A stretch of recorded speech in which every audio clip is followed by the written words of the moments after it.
cut everything. Because if you don't see what they're doing and they can't show you that they're adding value, you whack.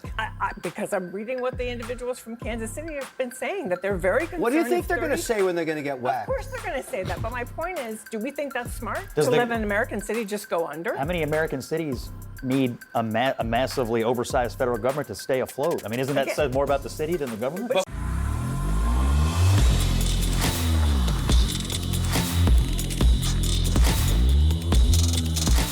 This video is brought to you by Allegiance Gold, brought to you by Allegiance Gold. Did you know that 7 banks failed in the last 2 years and your money has 20% less purchasing power than it did just 4 years ago? Too many of us are hoping that everything is going to be fixed overnight. I'm here to tell you that hope is not a plan.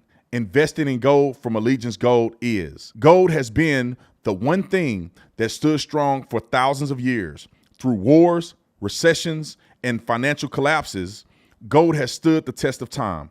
Because gold doesn't depend on Wall Street, politicians, or the value of paper money. It's real, it's tangible, and it holds its value when everything else falls apart. I partner with Allegiance Gold because they can show you how to diversify your savings with gold and silver and protect what you have worked so hard to gain. Go to protectwithtatum.com and Allegiance will give you up to $5,000 in free physical gold or silver to get started. Plus, no set of fees if you choose a gold-backed IRA. The time is now. Take control of your financial future. Go to protectwithtatum.com right now. That's protectwithtatum.com. I want to go to the clip of Kevin O'Leary because I thought he had a pretty interesting take on this clip that we have him and Scott Jennings about DOGE. And I know DOGE is a perpetuation and a continuation of verbiage that we're talking about, but I think that it's prevalent. It's necessary. We're going to keep talking about this, and we need to combat the lies because they're out here saying that planes are crashing because DOGE is firing people, and they're not giving the full context in reality, not even an iota of it. Roll the clip. Isn't there already a shortage at the FAA? Why do this now, especially considering what's happened in the States, and now, of course, you have this other incident and a few others? Yeah, well, this one happened in Canada, but yes. I can only tell you what the Secretary of Transportation says. There are 45,000 employees at the FAA.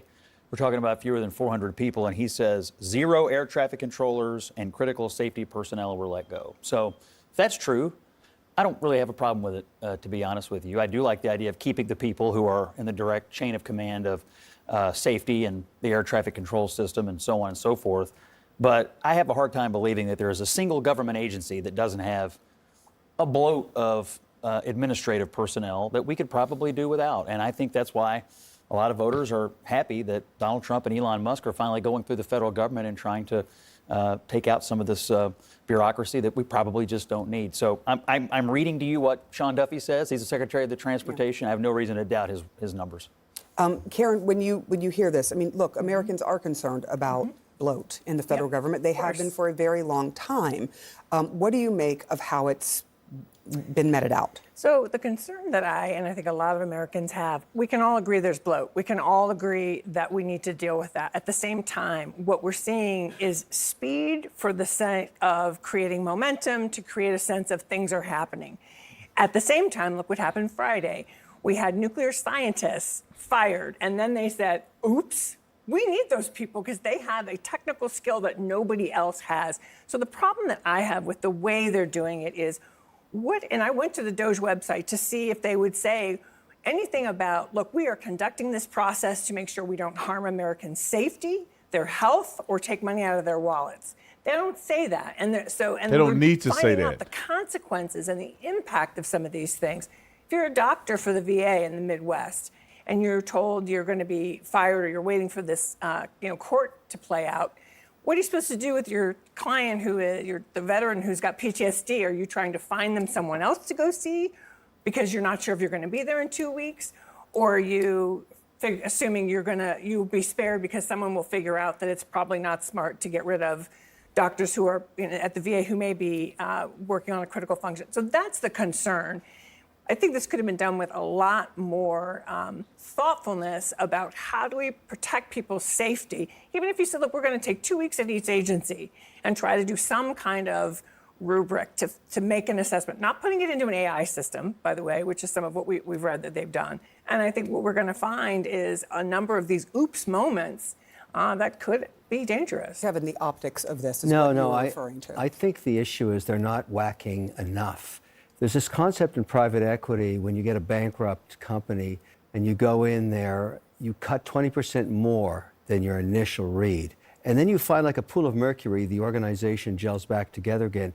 Always cut deeper, harder when there's fat and waste. The FAA, it's not the people. The code is cobalt. It's from the 60s. It needs CapEx put into it for the technology to be upgraded to make it safer. Fat like a chicken. All of these agencies are like big fat chickens dripping over barbecues of fat. This is the best barbecue I've ever seen, but I don't think it's happening fast enough, cutting enough. Keep slashing, keep hacking while you have a 24-month mandate before the midterms.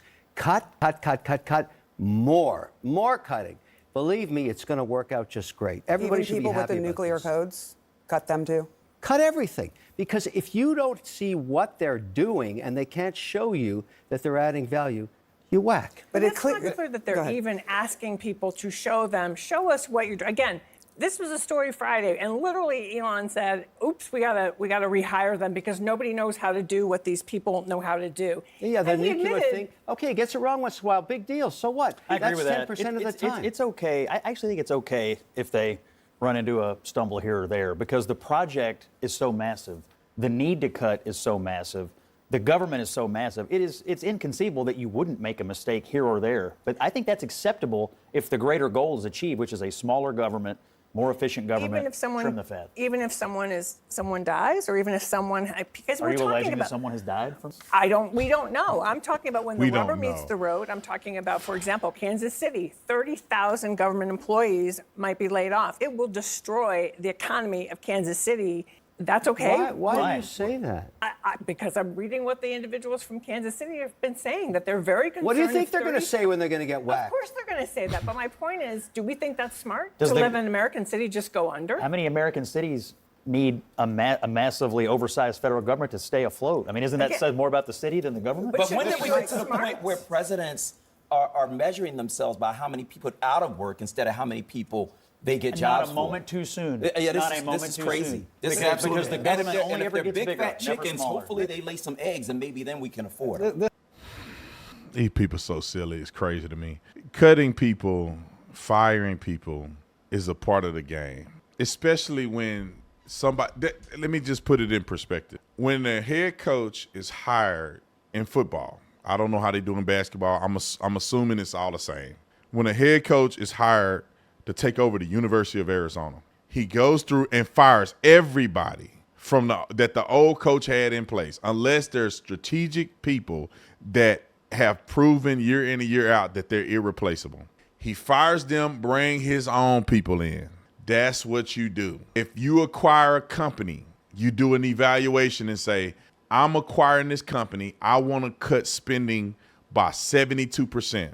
You're going to acquire the company and fire everybody that is in that realm of 72% or whatever the case may be, and you're going to keep the people that are in there.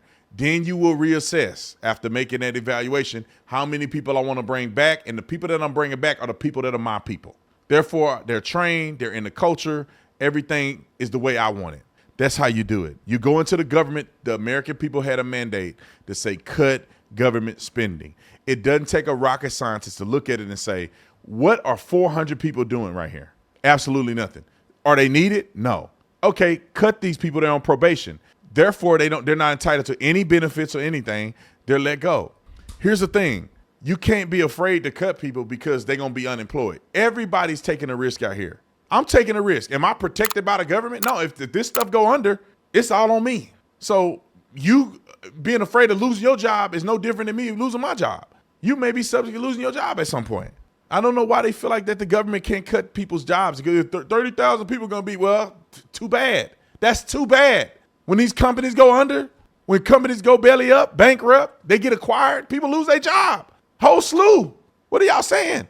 When Elon Musk took over X, Twitter, a whole bunch of people lost and they still good.